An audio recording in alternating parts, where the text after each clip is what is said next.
The sun blazed mercilessly over the dusty town of Copper Creek, Arizona Territory, in the summer of 1887. Heat waves shimmered off the sun-baked earth like ghostly dancers, and the only sounds breaking the oppressive silence were the distant lowing of cattle and the creak of weathered wood expanding under the relentless heat. Jack Iron Hand Morrison sat motionless on his black stallion atop a ridge overlooking the sleepy settlement, his weathered face shadowed beneath the brim of a well-worn hat. At 32, he bore the scars of a hard life, a jagged line across his left cheek from a knife fight in Tombstone, calloused hands that had drawn iron faster than most men could blink, and eyes the color of winter storms that had seen too much violence, too much blood. For 15 years, Jack had ridden the Outlaw Trail with the notorious Crimson Canyon Gang, leaving a wake of robbed banks, hijacked trains, and terrified townspeople across 3 territories. His reputation preceded him like a dark shadow. They said Iron Hand Morrison could put 6 bullets through a silver dollar at 50 paces, that he'd never been caught by any lawman, and that he'd killed more men than smallpox in a mining camp. But something had changed 3 months ago during their last job. The gang had hit a stagecoach carrying a wealthy banker's family, and when the dust settled, Jack found himself staring down at a young mother, clutching her infant son. Terror etched into her face like carved stone. The woman couldn't have been more than 25, with auburn hair spilling from beneath her bonnet and green eyes wide with fear. Her husband lay bleeding in the dirt, and she begged Jack not to make her child an orphan. That night, as the gang celebrated their haul around a crackling campfire, Jack sat apart from the others, the woman's pleading voice echoing in his mind like a church bell tolling for the dead. He'd killed before. It came with the territory, but always in fair fights, always against men who'd chosen the same dangerous path he had. Never innocents, never families. Something had broken inside him that day, or maybe something had finally healed.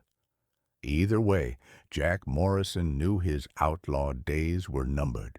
He'd been planning his escape from the gang for weeks now, carefully scouting towns where a man could disappear, where he could shed his reputation like a snake sheds its skin. Copper Creek seemed perfect, remote enough that wanted posters might not have reached it yet, but large enough that a stranger wouldn't draw too much attention. The town sprawled below him like a child's toy set, with its single main street flanked by false-fronted buildings that promised more than they delivered. A general store, a saloon called the Dusty Rose, a church with a crooked steeple, and what looked like a blacksmith shop with dark smoke curling from its chimney. Perfect cover for a man looking to reinvent himself. Jack urged his horse down the winding trail, his saddlebags heavy with his share of the gang's last score. Enough money to start over if he was careful. Enough to buy a new identity, and maybe, just maybe, a chance at redemption. The main street was nearly deserted in the afternoon heat, with only a few horses tied to hitching posts and a mangy dog sleeping in the shade of the general store's porch. Jack dismounted outside the saloon, his spurs jingling softly against the worn wooden planks as he stepped onto the boardwalk.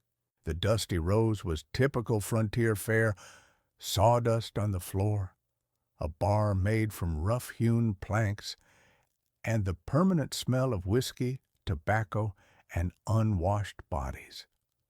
A handful of locals nursed their drinks in the dim interior, eyeing the newcomer with the cautious interest of people who'd learned that strangers often brought trouble. The bartender was a mountain of a man with arms like tree trunks and a beard that hadn't seen scissors in months. He set down the glass he'd been polishing and fixed Jack with a steady stare. "What'll it be, stranger?" "Whiskey, the good stuff, if you've got it." The bartender poured 3 fingers of amber liquid into a clean glass and slid it across the bar. Jack took a sip, savoring the burn as it traced fire down his throat. It was better than the rot gut the gang usually drank around their campfires. "Don't recall seeing you around these parts before." Jack met the man's gaze without flinching. "Name's Jack Morrison. I'm a blacksmith by trade, looking for a place to set up shop. Heard there might be work in these parts." It wasn't entirely a lie. Jack had learned metalworking from his father before the war, before everything went to hell, before he'd chosen the outlaw trail. The skills were still there, buried beneath years of violence and regret. The bartender's expression softened slightly. "Tom Bradley, I run this place. We did have a smithy, but old Henrik passed last winter. His shop's been sitting empty ever since. Widow Patterson's been trying to sell it." "Widow Patterson?" "Sarah Patterson. Lives out at the sheep ranch about 2 miles west of town. Lost her husband to pneumonia a couple years back. She's been struggling to keep the place running with just her and the 2 young ones." Something in Tom's voice suggested there was more to the story, but Jack didn't press. Every person in the frontier had their share of hardship and loss. It was the price of trying to carve a life out of unforgiving wilderness. Jack finished his whiskey and laid a silver dollar on the bar. Generous, but not so much as to draw unwanted attention. "Much obliged for the information. Think I'll ride out and talk to this Widow Patterson about the smithy." The ride to the Patterson ranch took him through rolling hills dotted with scraggly mesquite and prickly pear cactus. The landscape was harsh, but beautiful in its own way, painted in shades of gold and rust under the late afternoon sun. In the distance, he could see the ranch buildings, a modest house with a stone chimney, a weathered barn, and several corrals where sheep milled about like white clouds against the brown earth. As he approached the ranch, Jack saw her for the first time. Sarah Patterson was hanging laundry on a line stretched between 2 cottonwood trees, her movements graceful despite the mundane task. She was smaller than he'd expected, maybe 5.5 feet tall, with honey blonde hair pinned back in a practical bun, and wearing a simple blue dress that had seen better days, but was clean and well mended. 2 children played nearby, a boy who couldn't be more than 8 or 9, and a girl perhaps 5 years old. They were chasing a stubborn rooster around the yard, their laughter ringing like silver bells in the desert air. Sarah looked up at the sound of approaching hoofbeats, her hand instinctively moving to shade her eyes against the sun. Jack could see her tense slightly at the sight of a stranger, the natural caution of a woman alone on the frontier. He dismounted slowly, keeping his hands visible and his movements deliberate. "Afternoon, ma'am. Name's Jack Morrison. Tom Bradley at the saloon mentioned you might have Henrik's blacksmith shop for sale." Sarah studied him with intelligent hazel eyes that seemed to look right through him. She was probably 28 or 29, Jack guessed, with the kind of practical beauty that came from honest work and inner strength, rather than powder and paint. "You're a blacksmith?" "Yes, ma'am. Learned the trade from my father back in Missouri. Been traveling west, looking for a place to settle down." The boy had stopped chasing the rooster and was now staring at Jack with the bold curiosity of childhood.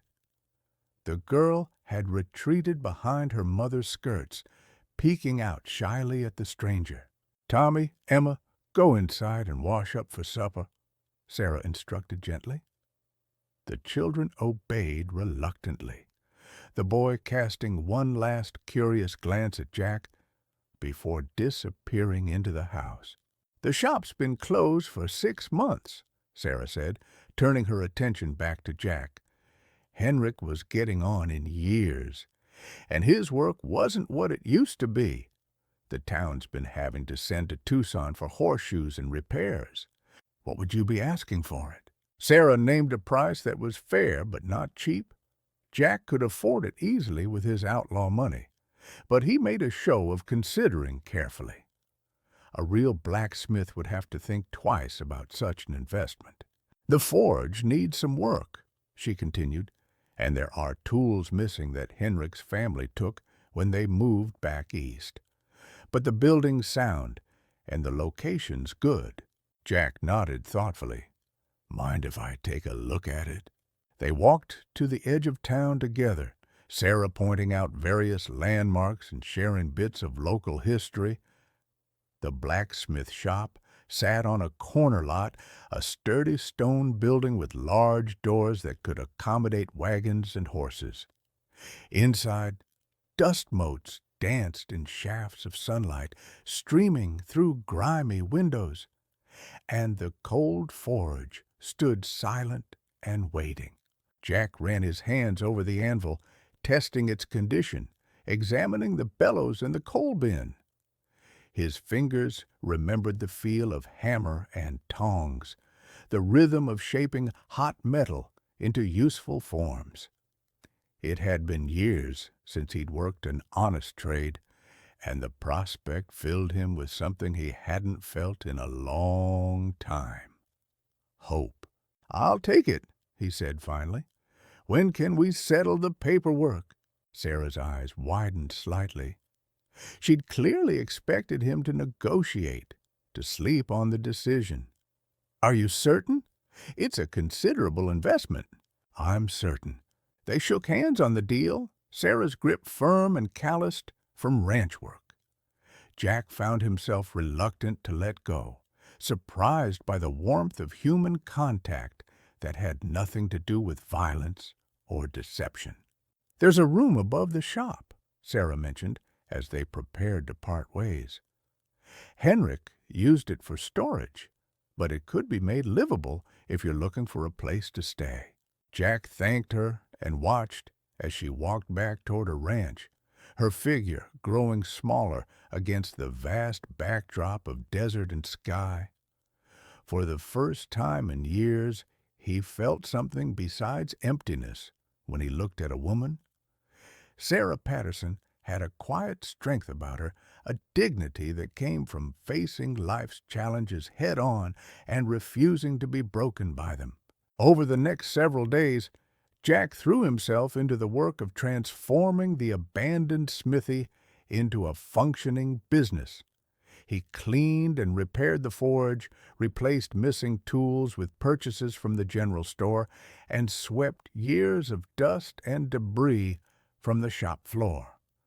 The room above the shop became his living quarters, sparse but clean, with a cot, a small table, and a window that looked out over the town's main street.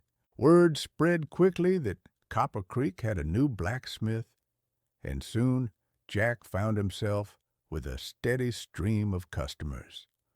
Ranchers brought horses to be shod, farmers needed tools repaired, and the town's women discovered that the new smithy could fix everything from broken pots to damaged wagon wheels.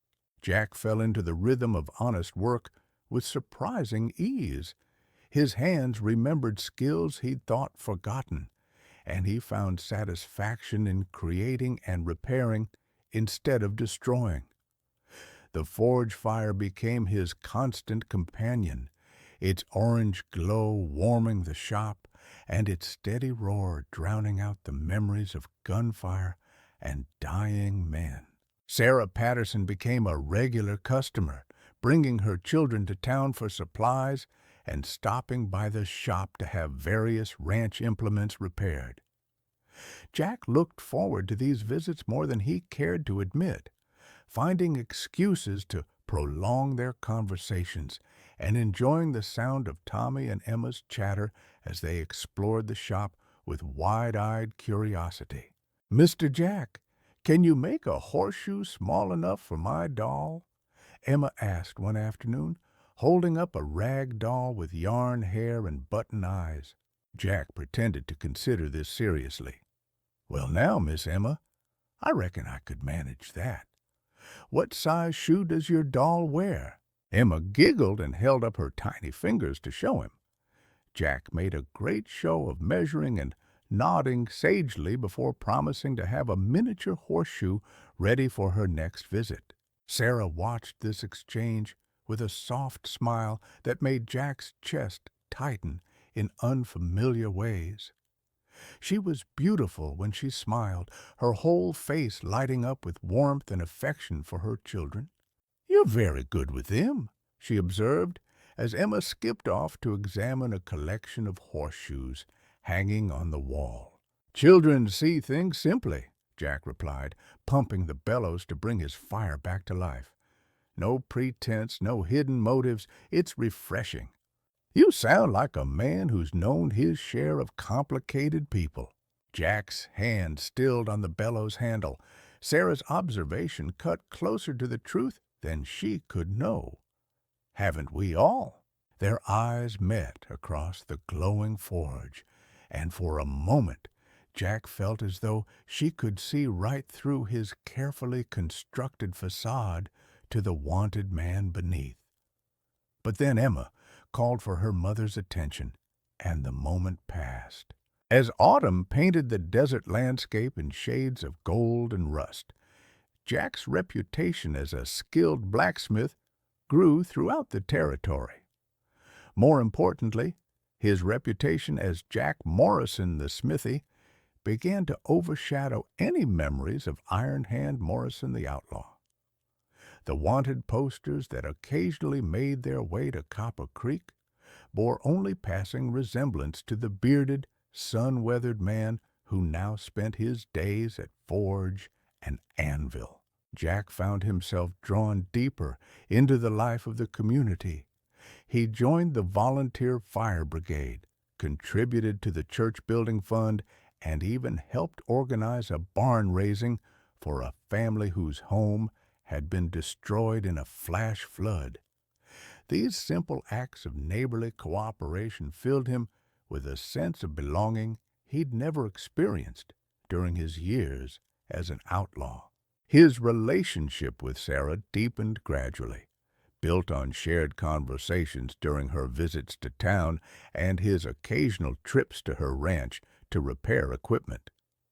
Jack discovered that she was not only beautiful, but intelligent and strong-willed, with opinions on everything from territorial politics to the best way to raise sheep in desert country.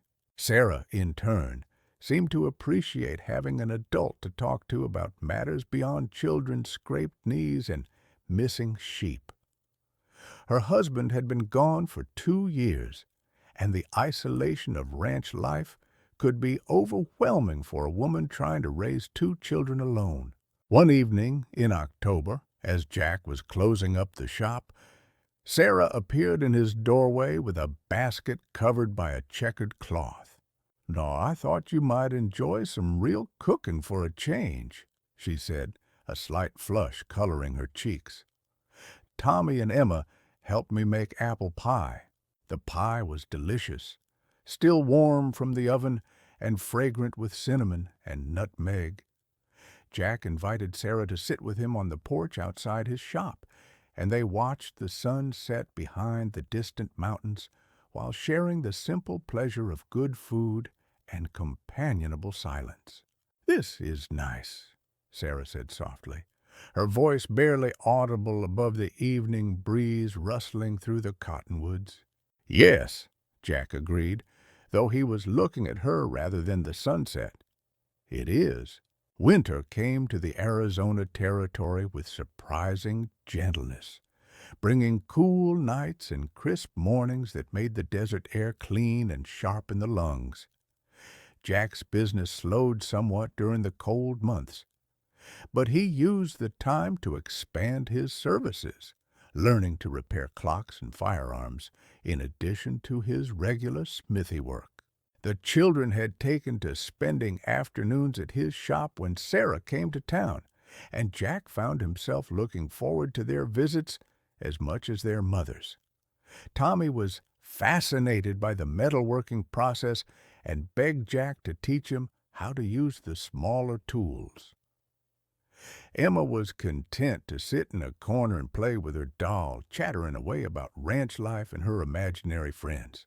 "You know," Sarah said one December afternoon as they watched Tommy attempt to bend a piece of hot iron under Jack's careful supervision, "you're the first man since Robert died that the children have taken to so completely." "They're good kids," Jack replied, steadying Tommy's grip on the hammer. "You've raised them well. It hasn't been easy. There are times when I wonder if I'm doing right by them, trying to keep the ranch going instead of moving somewhere with more opportunities." Jack looked up from the forge, studying Sarah's profile as she watched her son work. "What keeps you here? This land. It's what Robert and I built together. Our dreams are in every fence post and water well. Moving would feel like abandoning 'em all over again." Jack understood the weight of the past, though his own history was something he longed to escape rather than honor. Sometimes holding on is the bravest thing a person can do. Christmas brought the first real test of Jack's new identity. Sarah invited him to spend Christmas Eve dinner with her family, and Jack found himself in the unfamiliar position of being welcomed into someone's home not as a business associate or drinking companion, but as something approaching family. Sarah had decorated the small ranch house with pine boughs and paper ornaments made by the children, and the smell of roasting chicken filled the air with homey warmth.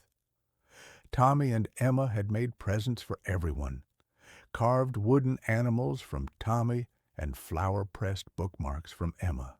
Jack had crafted gifts of his own in the smithy's forge, a set of toy horseshoes for Emma's doll, and a small hammer specially sized for Tommy's hands. For Sarah, he'd made a set of decorative hinges for the hope chest she'd mentioned wanting to repair. The evening passed in gentle conversation and quiet laughter, the kind of simple family celebration Jack had never experienced, even as a child. His own family had been destroyed by the war when he was barely 15, leaving him rootless and angry, easy prey for the outlaws who'd recruited him into their violent brotherhood. As the evening wound down and the children grew sleepy by the fireplace, Sarah walked Jack out to his horse. "Thank you for tonight," she said, pulling a shawl tighter around her shoulders against the desert chill. "It meant a lot to all of us to have you here. Thank you for inviting me. I can't remember the last time I felt so—" Jack paused, searching for the right words. So at home. They stood in comfortable silence for a moment, their breath visible in the cold air.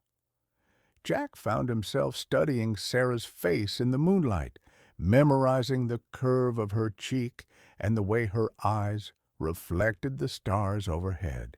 "Sarah," he began, then stopped. What could he say?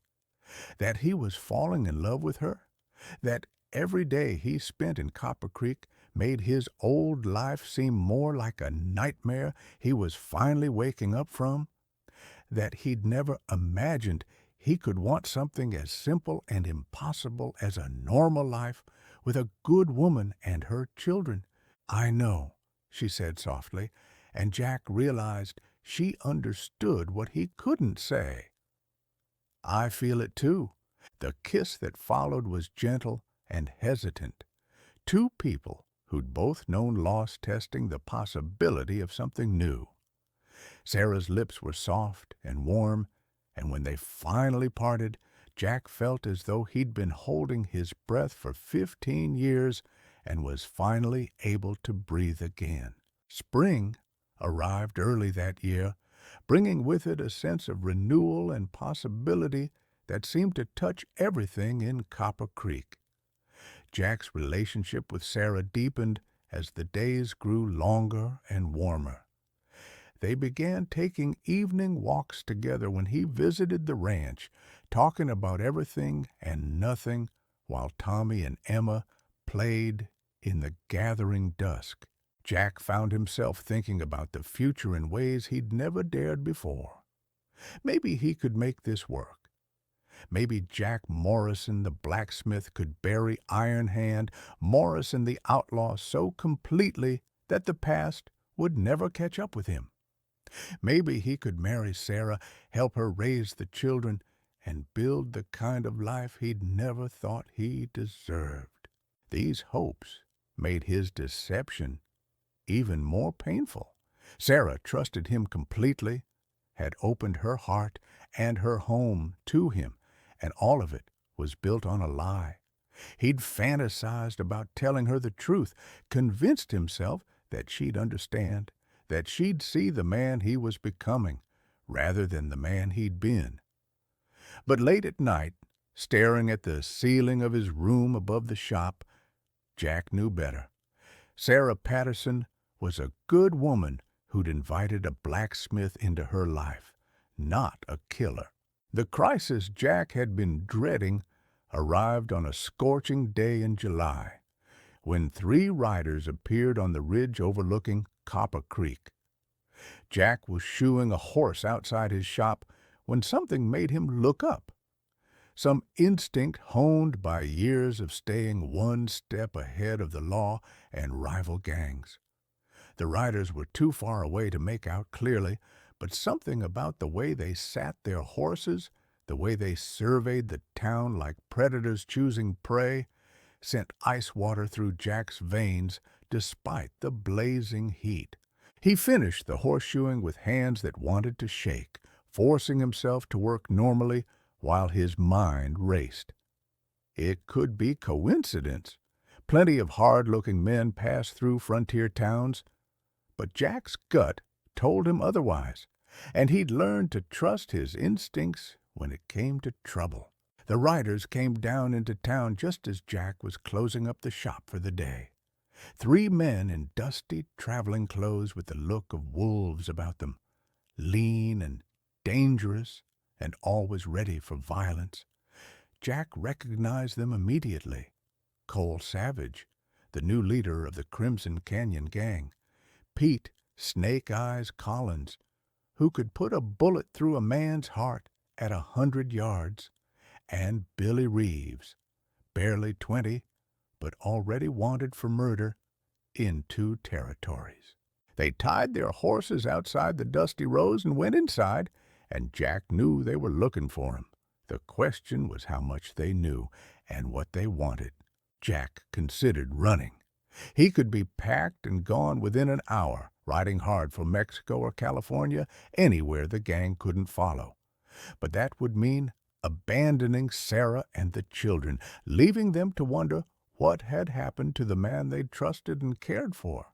Worse, it would mean giving up the only real happiness he'd ever known.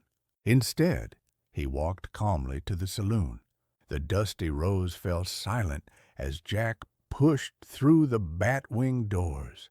The kind of sudden quiet that meant trouble was brewing and smart people were looking for cover. Cole Savage sat at a corner table with his back to the wall, a position that let him watch the entire room. He was a big man with cold eyes and hands that never strayed far from his guns.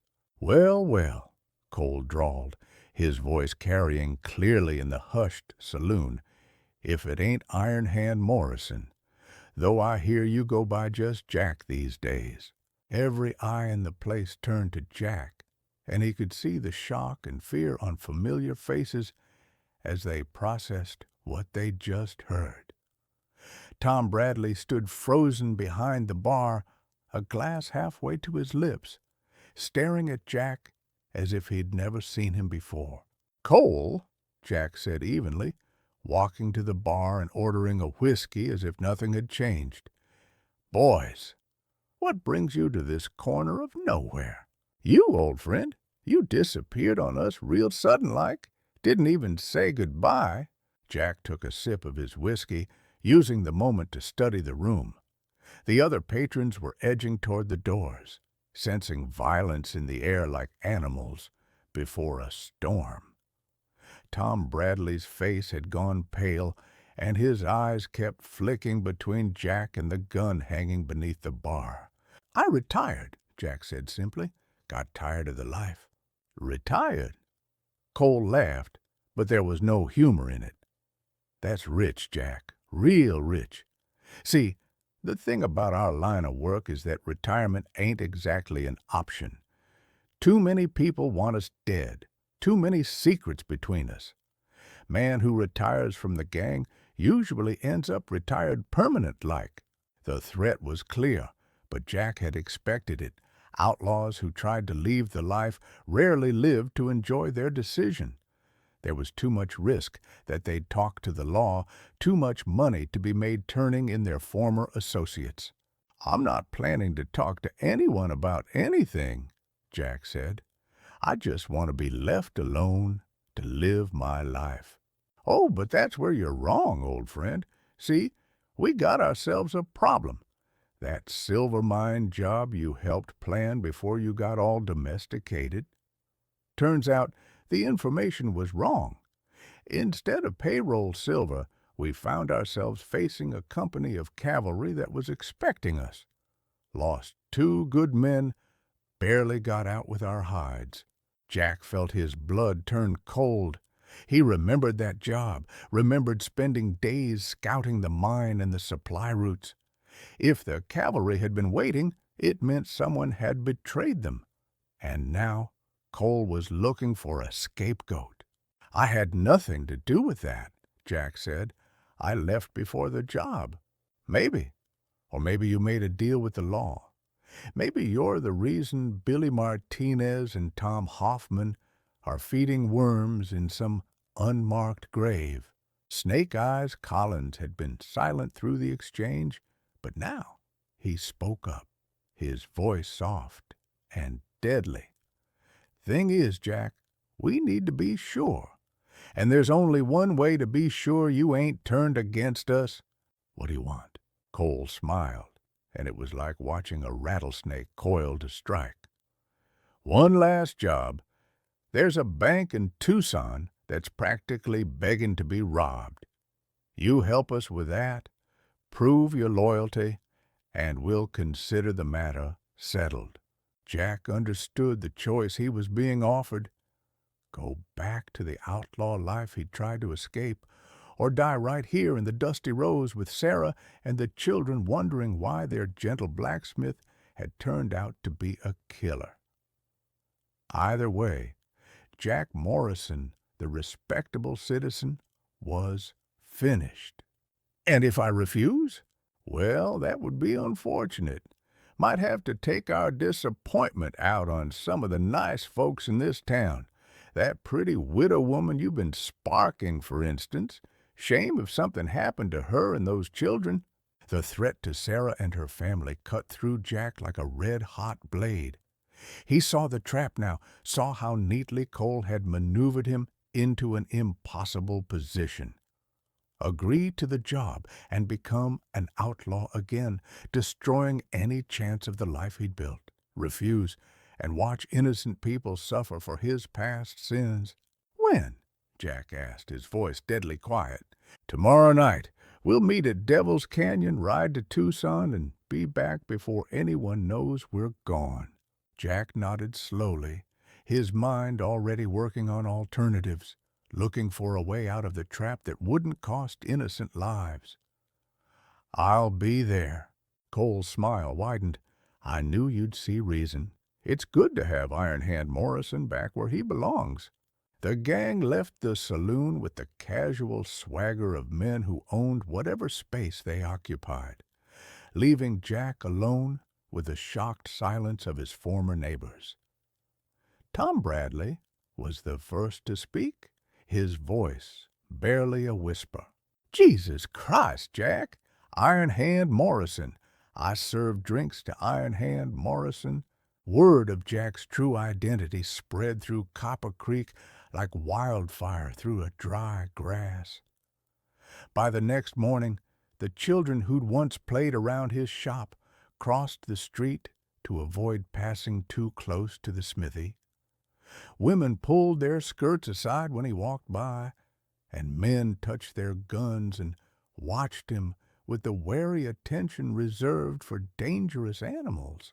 Sarah was the last to confront him, arriving at his shop just as the sun was beginning its descent toward the western mountains. She stood in his doorway like an avenging angel, her face pale, but her chin raised in defiance of the fear he could see in her eyes. "Is it true?" she asked without preamble. "Are you really Iron Hand Morrison?" Jack set down the hammer he'd been holding and turned to face the woman he loved, knowing this would be the last time she'd look at him without hatred in her eyes. "Yes," he said simply, "it's true." The admission hit Sarah like a physical blow, and Jack saw her sway slightly before straightening with visible effort. "How many men have you killed?" "More than I can rightly remember. Too many. And the Crimson Canyon Gang, all those banks, those trains, those innocent people." "Yes." Sarah was quiet for a long moment, her hands clenched at her sides as she struggled to reconcile the man she'd fallen in love with and the notorious outlaw standing before her. When she finally spoke, her voice was deadly calm. "Did you plan this from the beginning? Find a lonely widow? Gain her trust? Use her ranch as a hideout?" "No." Jack took a step toward her, then stopped when she flinched away from him.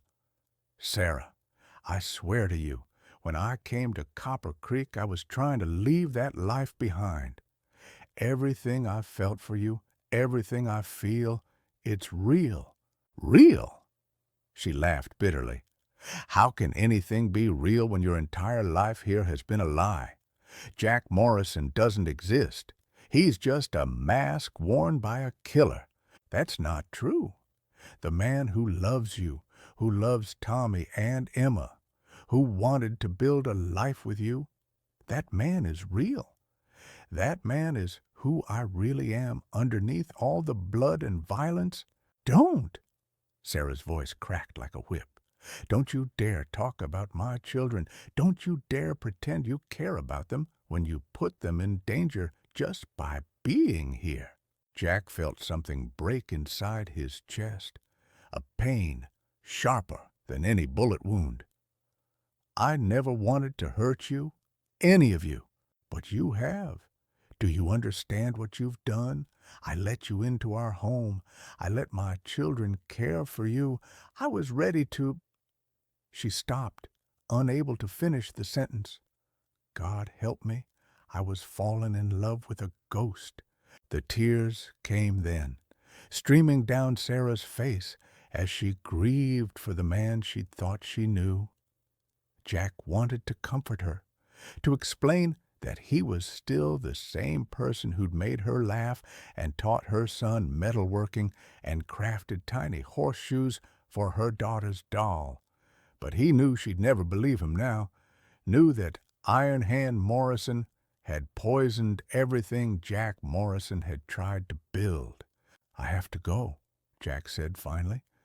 "Cole wants me for one last job, and if I don't show up, he'll hurt innocent people to get at me. He threatened you and the children." Sarah's head snapped up, fear replacing hurt in her eyes. "What kind of job?" "Bank robbery in Tucson. After that, they'll either kill me or force me back into the gang permanently. Either way, Jack Morrison dies tonight." "Then run. Take your horse and ride as far and fast as you can. Don't let them trap you." "I can't. If I run, Cole will take his anger out on this town, on you and Tommy and Emma. I won't let that happen." They stood in silence for a moment. Two people who might have loved each other in a different world, saying goodbye without words. Finally, Sarah turned to leave, pausing at the doorway. "For what it's worth," she said without looking back, "I think the man you were trying to become was worth knowing." And then she was gone, leaving Jack alone with his forge and his regrets and the approaching darkness. Jack spent his last evening in Copper Creek writing letters he'd never sent, to Sarah, explaining everything he couldn't say while looking into her wounded eyes, to Tommy, telling the boy to always use his strength to protect those weaker than himself, to Emma, promising that somewhere in the world there was a better man than he'd been, a man worthy of her innocent trust. As midnight approached, Jack strapped on his gun belt for the first time in months, feeling the familiar weight of iron against his hip. The Colt .45 sat easily in his hand, muscle memory taking over as he checked the cylinder and slid the weapon back into its holster. Iron Hand Morrison was back, at least for one last ride. The ride to Devil's Canyon took him through country he knew well from his outlaw days. Rocky terrain, cut by deep arroyos that provided perfect cover for men who lived outside the law. Cole and the others were waiting for him beside a dying campfire, their horses already saddled and ready for the long ride to Tucson. "Thought you might not show," Cole said as Jack dismounted. "I gave my word." "That you did, just like old times, eh, Jack?" But it wasn't like old times, and Jack felt the difference in every fiber of his being. The other men were still laughing and joking as they prepared for the job, still caught up in the excitement of easy money and the thrill of violence. Jack felt only a crushing sense of loss, as if he were watching his real self die with every mile that took him further from Copper Creek. The bank in Tucson was exactly the kind of target the gang had always favored. A small-town institution with minimal security and a sheriff who was more politician than lawman. They hit it just after dawn, when the streets were nearly empty and the bank had just opened for business. It should have been simple. Walk in, demand the money, ride out before anyone could organize resistance. But as Jack held his gun on the terrified bank clerk, watching Snake Eyes Collins stuff currency into canvas bags, he realized something was wrong. There were too many people on the street for that early in the morning, too many men lounging against buildings with the studied casualness of hunters waiting for prey. "It's a trap," Jack said quietly, but his words were lost in the sound of rifle fire exploding from every direction. The posse had been waiting for them, hidden in buildings surrounding the bank. Jack dove behind the counter as bullets shattered windows and chewed chunks out of wooden walls. Cole was cursing and returning fire, but Snake Eyes was already down, blood spreading across his shirt from a chest wound that would kill him in minutes. "Back door!" Cole shouted, but Billy Reeves was screaming that his leg was hit, that he couldn't make it to his horse. Jack found himself caught between his outlaw past and the man he'd tried to become. The old Jack Morrison would have shot his way out without a second thought for his wounded companions. But months of honest living had changed him, had reminded him of the difference between survival and honor. He grabbed Billy Reeves and hauled the wounded man toward the back of the bank, half carrying him as bullets whined overhead. Cole was right behind them, his face twisted with rage and desperation. They made it to the alley, but their horses were across 50 yards of open ground swept by rifle fire. Snake Eyes was dead inside the bank, and Billy was bleeding badly from a shattered thigh bone. The job had turned into a disaster, and Jack knew they had only minutes before the posse closed in completely. "Leave me!" Billy gasped, his face pale with shock and blood loss. "Save yourselves, like hell," Jack said, and realized he meant it. Whatever else he'd done, whatever crimes he'd committed, he wasn't going to abandon a wounded man to die alone. The fighting retreat that followed was the longest hour of Jack's life. He and Cole carried Billy between them, fighting their way through back alleys and across rooftops while the posse closed in from every direction. By some miracle, they reached their horses, but Billy was unconscious from blood loss and barely clinging to life. "He ain't gonna make it," Cole panted, checking the wounded man's pulse. "We should leave him." "No," Jack said firmly. "We stick together." Cole's eyes narrowed. "Since when do you care about casualties? You never used to be squeamish about leaving the weak behind." Things change. They rode hard for the border country, taking turns supporting Billy in his saddle as he drifted in and out of consciousness. The posse followed relentlessly, their dust cloud visible on the horizon like a gathering storm. Jack knew they couldn't outrun mounted men while burdened with a wounded rider, but he refused to abandon Billy to save himself. As they climbed into the rocky hills that marked the edge of civilization, Billy finally succumbed to his wounds. One moment, he was mumbling deliriously about his mother back in Kansas. The next, he was silent forever, his body going limp in Jack's supporting arms. They buried him under a pile of stones in a nameless canyon, Cole grumbling about the delay while Jack said a few words over the makeshift grave. It wasn't much of a funeral for a man barely old enough to vote, but it was more than most outlaws got. "You've gone soft," Cole observed as they remounted their horses. "Time was you'd have put a bullet in him yourself rather than slow us down. Maybe I have gone soft, or maybe I've finally grown up." Cole's hand dropped to his gun, and for a moment Jack thought his old partner might draw on him right there. But the sound of approaching hoofbeats made them both look back toward the desert, where their pursuers were gaining ground rapidly. "We'll finish this conversation later," Cole promised, spurring his horse toward a narrow trail that led deeper into the mountains. They lost the posse in a maze of box canyons and hidden valleys, but Jack knew it was only a temporary reprieve. Word would spread that the Crimson Canyon Gang was operating in the territory again, and every lawman from Tucson to El Paso would be watching for them. More importantly, Jack knew Cole would never trust him again. The moment they were safe, Cole would try to kill him to eliminate a potential threat. The confrontation came 2 days later, beside a tiny spring hidden in a grove of ancient cottonwoods. They'd been riding in sullen silence, both men knowing that their partnership was nearing its violent end. When Cole finally drew his weapon, Jack was ready.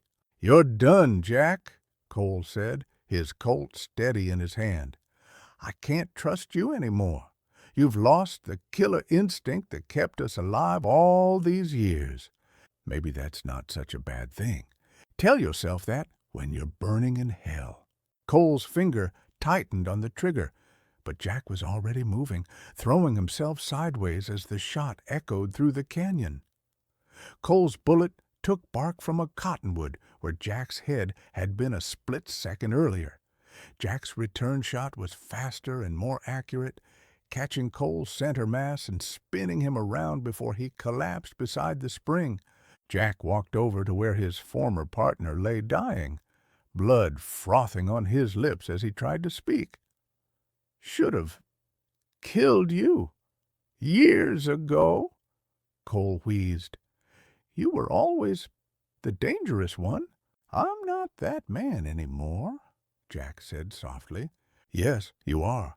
You'll always be Iron Hand Morrison. Can't escape what you are.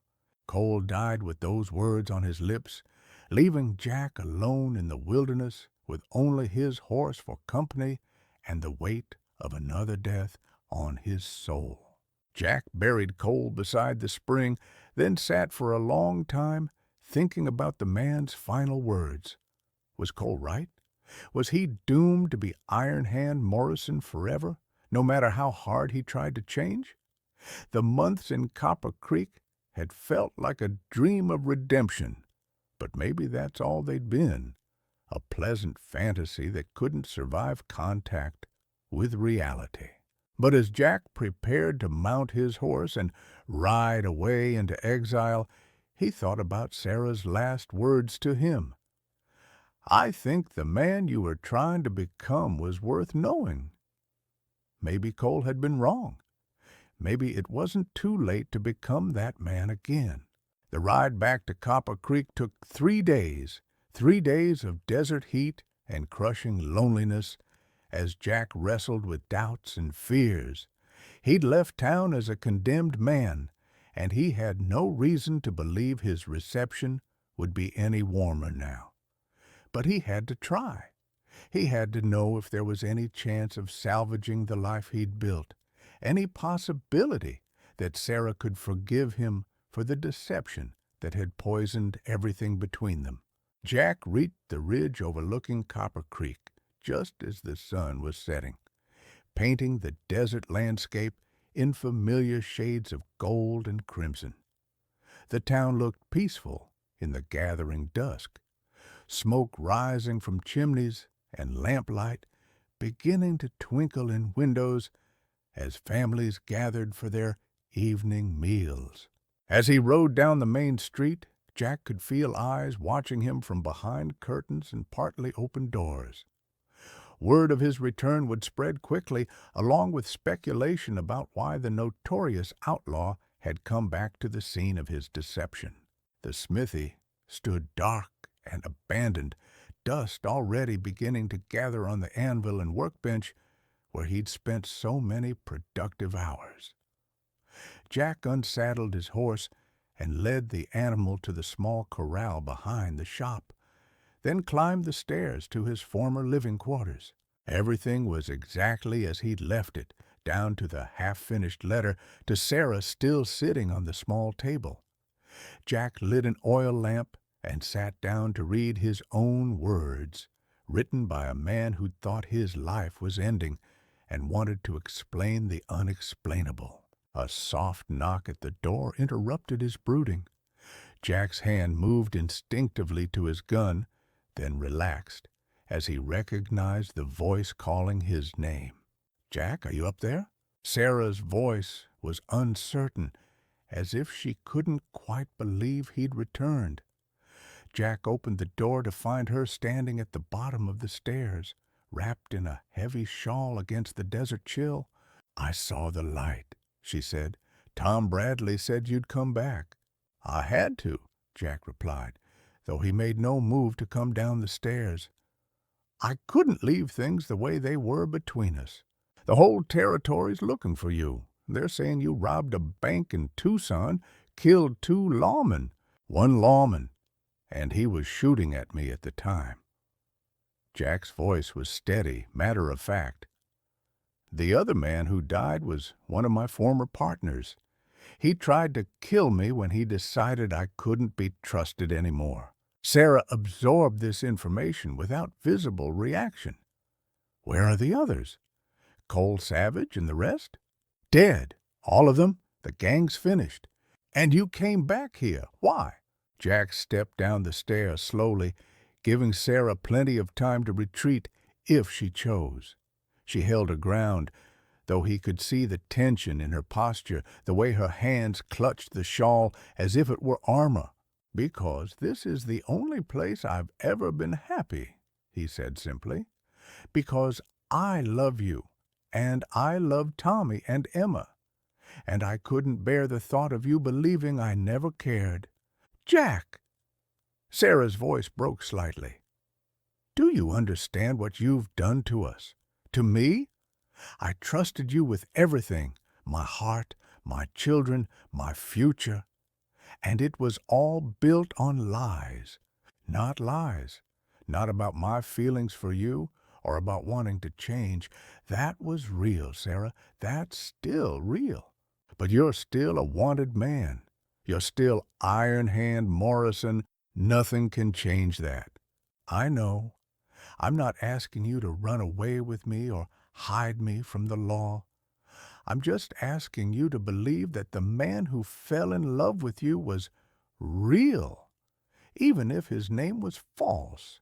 They stood in the moonlit street, two people separated by more than the few feet of dusty ground between them. Sarah was crying now, tears streaming down her face as she wrestled with emotions too complex for words. I did believe in him, she whispered. I loved him so much it scared me. When I found out the truth, it felt like he'd died, like I was mourning someone who never existed. He existed. He still exists. I'm still the man who taught Tommy to work metal, who made tiny horseshoes for Emma's doll, who dreamed about spending Christmas morning with your family for the rest of my life. But you're also the man who killed people, who robbed banks, who brought danger to our door just by being here. Yes, I'm both men, Sarah. The question is whether you can love one enough to forgive the other. Before Sarah could answer, the sound of approaching horses echoed through the night air. Jack tensed, his hand moving to his gun as he counted the hoofbeats. At least 6 riders, maybe more, moving with the purposeful pace of men who knew exactly where they were going. Sheriff's posse, Jack said grimly. Someone must have sent word that I was back. Jack, run, you can still get away. No. Jack's voice was calm, resolved. I'm tired of running, Sarah. Tired of being afraid. Tired of looking over my shoulder for the rest of my life. Maybe it's time to face what I've done. The posse rode into view, led by a tall man wearing a sheriff's badge that gleamed in the moonlight. Jack recognized him, Sheriff Tom Wagner, a tough but fair lawman from the territorial capital. Wagner had been hunting the Crimson Canyon gang for years without success. Iron Hand Morrison, Wagner called out, his rifle trained on Jack's chest. You're under arrest for bank robbery, murder, and about 20 other charges I could name. I know, Jack said, raising his hand slowly. I'm not going to fight you, Sheriff. Wagner seemed surprised by Jack's compliance, but he didn't lower his weapon. Step away from the lady, Morrison. No point in anyone else getting hurt. Sarah moved forward instead of back, positioning herself between Jack and the posse. Sheriff Wagner, this man isn't going to resist. There's no need for violence. Sarah, don't, Jack said softly. This isn't your fight. Yes, it is. Her voice was strong now, filled with the determination that had kept her ranch running and her children safe. Sheriff, Jack Morrison, yes, I know his real name, has been a member of this community for 8 months. He's worked honestly, paid his debts, and helped his neighbors. Whatever he did before, he's been trying to make amends. Wagner's eyes flicked between Sarah and Jack, clearly puzzled by the widow's defense of a notorious outlaw. Ma'am, this man is wanted for multiple murders. He can't just decide to retire from being a killer. Maybe not, Sarah agreed, but he can decide to stop killing, and he has. The law doesn't work that way, Mrs. Patterson. Morrison has to answer for his crimes, all of them. Jack stepped around Sarah, gently but firmly moving her out of the line of fire. She's right, Sheriff. I'm not the same man I was when I rode with the gang. But I understand that doesn't matter to the law. I'll come with you peacefully." Wagner studied Jack's face in the moonlight, perhaps looking for signs of deception or desperation. Whatever he saw there must have satisfied him, because he lowered his rifle slightly. "Turn around and put your hands behind your back." Jack complied, feeling the cold metal of handcuffs close around his wrists with a finality that seemed to echo through the desert night. As the deputy secured him, Jack looked back at Sarah one last time. "I meant what I said," he told her, "about loving you, about all of it." "I know," she replied, and for the first time since his return, there was something other than hurt in her eyes. "I'll write to you, in prison, if you'd like that." "I'd like that very much." The ride to the territorial prison took 4 days. 4 days of dust and heat and the constant jingle of chains as Jack sat shackled in a prison wagon. Sheriff Wagner rode beside the wagon, occasionally making conversation, but mostly content to let his prisoner contemplate the future in silence. Jack found himself oddly at peace with his fate. For the first time in 15 years, he wasn't running from anything or toward anything. He was simply accepting the consequences of his choices, facing the justice he'd evaded for so long. There was a strange freedom in surrender, a relief in finally laying down the burden of constantly looking over his shoulder. The territorial prison was a grim fortress of stone and iron, built to hold the worst criminals the frontier could produce. Jack was processed like any other inmate, stripped, searched, given rough prison clothes, and assigned to a cell barely large enough for a cot and a bucket. His cellmate was a grizzled prospector named Murphy, who'd killed a man in a dispute over mining claims. Murphy took one look at Jack and whistled low. "Iron Hand Morrison, as I live and breathe. Never thought I'd see you in here, friend. Always figured you for the type to go down fighting." "Things change," Jack said, settling onto his narrow bunk. "That they do, that they surely do." Prison life was harsh, but not unbearable. Jack worked in the forge, his metalworking skills making him valuable enough to earn small privileges. The other inmates gave him respectful space, his reputation preceding him even behind bars. But Jack found that he didn't want the fear and deference his name commanded. He was tired of being Iron Hand Morrison. True to her word, Sarah wrote to him regularly. Her letters were carefully neutral at first, sharing news of the children and the ranch without reference to their complicated past. But gradually, as months passed, her correspondence grew warmer, more personal. She wrote about her struggles with the ranch, her hopes for Tommy and Emma's future, and occasionally, tentatively, about her feelings for the man she'd known as Jack Morrison. Jack treasured those letters, reading them over and over until the paper was soft with handling. He wrote back when he could, sharing his thoughts on everything from prison life to philosophy, trying to show Sarah the man he was becoming rather than the man he'd been. The breakthrough came in Sarah's letter dated 6 months after his incarceration. "I've been thinking about what you said the night they arrested you, about being 2 men in one body. I think I understand now that we're all more complicated than we appear on the surface. I know good women who've done terrible things, and terrible men who've shown unexpected kindness. Maybe the question isn't whether you're Jack Morrison or Iron Hand Morrison, but which man you choose to be going forward."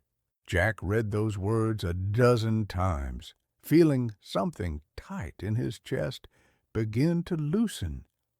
Sarah was offering him something he'd never dared hope for. Not absolution for his past, but acceptance of his complexity, recognition that people could change if they truly wanted to. He wrote back immediately, "You're right that I have to choose who to be. I choose to be the man who loves you and your children, who wants to build instead of destroy, who believes redemption is possible, even for someone like me. I don't know if I'll ever be free to prove that choice with actions, but I can prove it in here every day by refusing to be the man I used to be." Jack's reputation in prison began to shift as word spread that Iron Hand Morrison had turned over a new leaf. He broke up fights instead of starting them, helped weaker inmates avoid predators, and used his metalworking skills to repair things that made life easier for everyone. The guards noticed his behavior, noting in reports that the notorious outlaw had become a model prisoner. More importantly, Jack noticed the change in himself.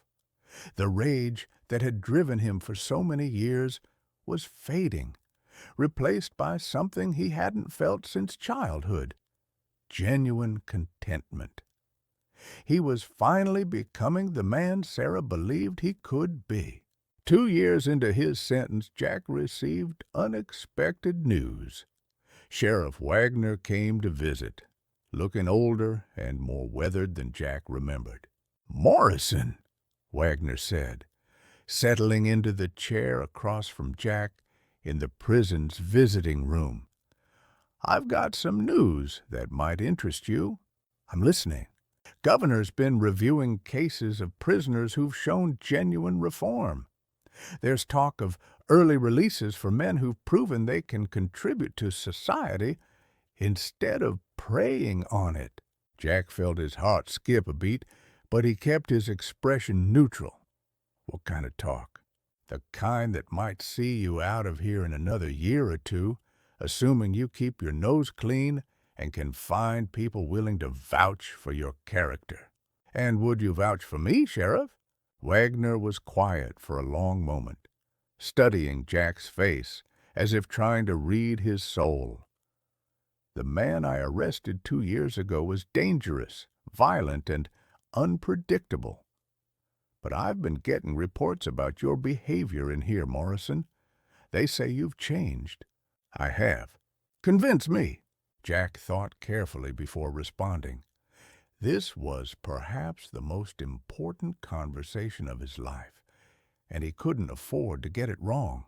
"When I rode with the gang, I told myself I was free, free from society's rules, free from consequences, free to take whatever I wanted. But I wasn't free at all, Sheriff. I was a slave to anger and violence and the need to keep running. Real freedom isn't the ability to hurt people without consequences. It's the ability to choose who you want to be, regardless of who you used to be." Wagner nodded slowly. "And who do you want to be? A man worthy of the woman who still writes to me every week, despite everything I've done. A man those children could look up to instead of fear. A man who builds things instead of destroying them. Prison's one thing, Morrison. It's easy to be good when you don't have choices. What happens when you get out? When someone recognizes you, calls you out, pushes you to prove you're still Iron Hand Morrison? Then I prove I'm not. I walk away. I turn the other cheek. I do whatever it takes to be the man I choose to be instead of the man I used to be." Wagner stood to leave, then paused at the door. "For what it's worth, Morrison, I believe you. I've seen a lot of men in my time, and I've gotten pretty good at telling the ones who can change from the ones who can't. You're one of the ones who can." The next 18 months passed slowly but hopefully. Jack continued his exemplary behavior, earning the respect of guards and inmates alike.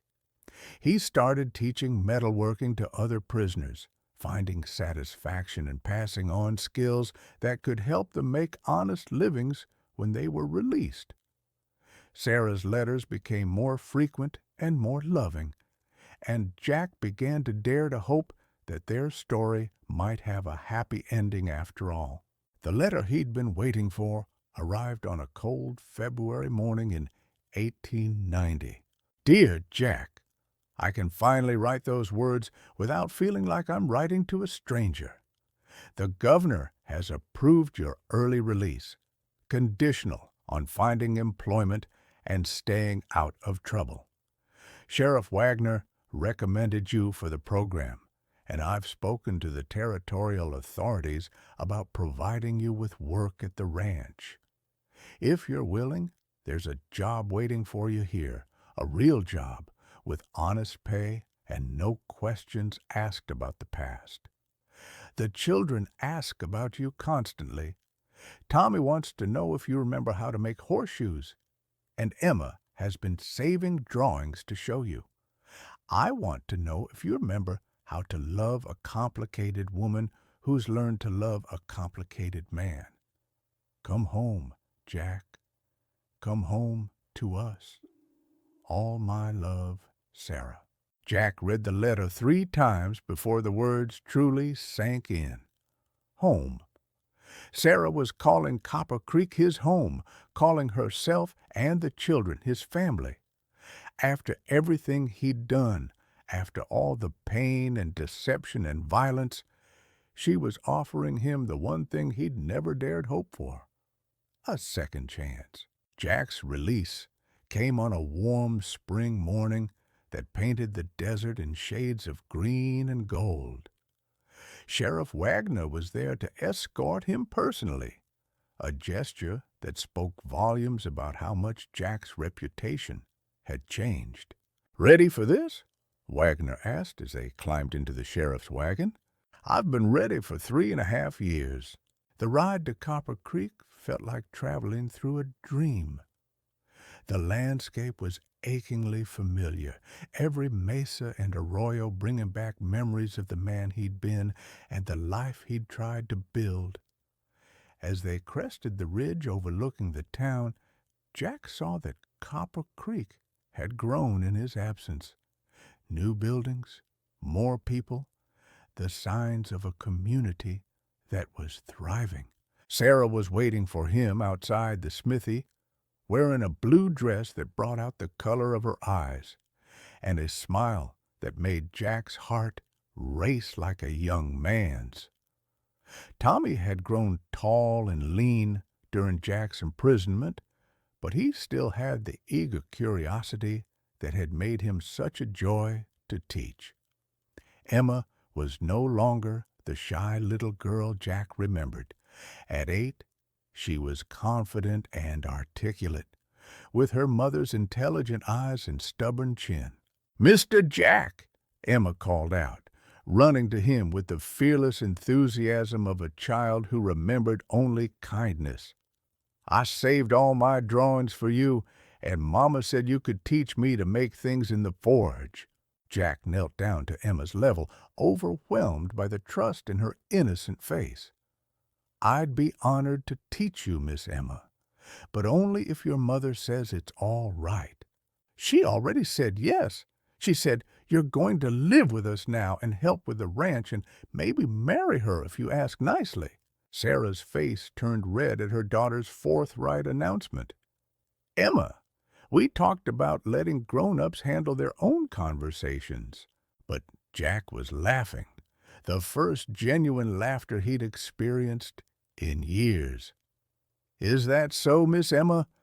And what do you think about the possibility of me marrying your mother?" Emma considered this with the seriousness of a child asked an important question. "I think it would be good. Tommy thinks so, too. Mama's been lonely, and we need someone to teach us things and fix stuff that breaks. Plus, you make her smile the way she used to smile before Papa died." Jack looked up at Sarah over Emma's head, seeing tears in her eyes, but also something that looked very much like hope. "What do you say, Sarah? Think there's room in your life for a reformed outlaw with a questionable past and a sincere desire to be worthy of your family?" Sarah's answer was to step forward and take his hands in hers. not caring who might be watching from the street or what the town gossips might say. "Welcome home, Jack Morrison. We've been waiting for you." The wedding took place 6 months later in the little church with a crooked steeple, with most of Copper Creek in attendance despite the groom's notorious past. Sheriff Wagner gave the bride away, and Tommy served as Jack's best man with the serious dignity of a boy taking on adult responsibilities. Jack's transformation from outlaw to respectable citizen wasn't without its challenges. There were men who remembered Iron Hand Morrison's reputation and thought they could make their own names by calling him out. Jack faced each confrontation the same way, with calm words and a refusal to be drawn back into violence. Some called him a coward for walking away from fights. Jack called it courage. The ranch prospered under Jack's care, his experience with hard living translating into practical skills that improved everything from water management to predator control. He expanded the blacksmith business as well, training Tommy in metalworking while teaching Emma the business skills she'd need to run her own enterprises someday. But the real measure of Jack's transformation was in the small daily moments that made up a life lived honestly. Sunday mornings in church, listening to Emma sing in the children's choir. Evening walks with Sarah, talking about the day's work and planning for the future. Teaching Tommy not just how to shape metal, but how to shape himself into a man of integrity. On their 5th wedding anniversary, as they sat on the porch watching the sunset paint the desert mountains in shades of gold and crimson, Sarah leaned against Jack's shoulder with the contentment of a woman who had chosen well. "Do you ever regret it?" she asked. "Giving up the excitement of the outlaw life for this quiet domesticity?" Jack considered the question seriously, as he always did when Sarah asked him something important. "The outlaw life wasn't exciting, Sarah. It was terrifying. Every day wondering if this would be the day someone faster or luckier would put a bullet in me. Every night sleeping with one eye open, never knowing who I could trust. That's not excitement. That's slow torture. And this?" Sarah gestured toward their life, the ranch, the children playing in the yard, the peaceful evening settling around them like a blessing. "This is freedom, real freedom. The freedom to wake up every morning and choose to be better than I was the day before. The freedom to love and be loved without fear or deception. The freedom to build a legacy that won't make my children ashamed to bear my name." As if summoned by his words, Tommy and Emma came running up to the porch, breathless with excitement about some adventure they'd had exploring the creek that ran behind their property. Jack pulled Emma onto his lap while Tommy settled on the porch steps, and they listened to the children's animated account of finding an old prospector's camp in the canyon.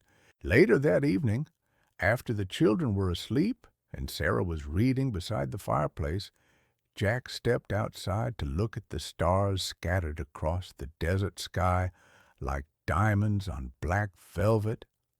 Somewhere out there, other men were riding the outlaw trail, convinced they were free but actually trapped by their own violence and anger. Jack Morrison, husband, father, blacksmith, and respected member of the Copper Creek community, said a prayer for those lost souls while giving thanks for his own unexpected redemption. He'd learned the hardest lesson life could teach, that it's never too late to become the person you were meant to be, as long as you're brave enough to leave the person you used to be behind. The outlaw Iron Hand Morrison was dead and buried, as surely as if he lay beneath a stone marker in some lonely desert grave. In his place stood a man who discovered that true strength came not from the speed of his draw or the number of men who feared his name, but from the courage to love and be loved in return. And that, Jack thought, as he went back inside to his family and his honest life, was the greatest victory any man could claim.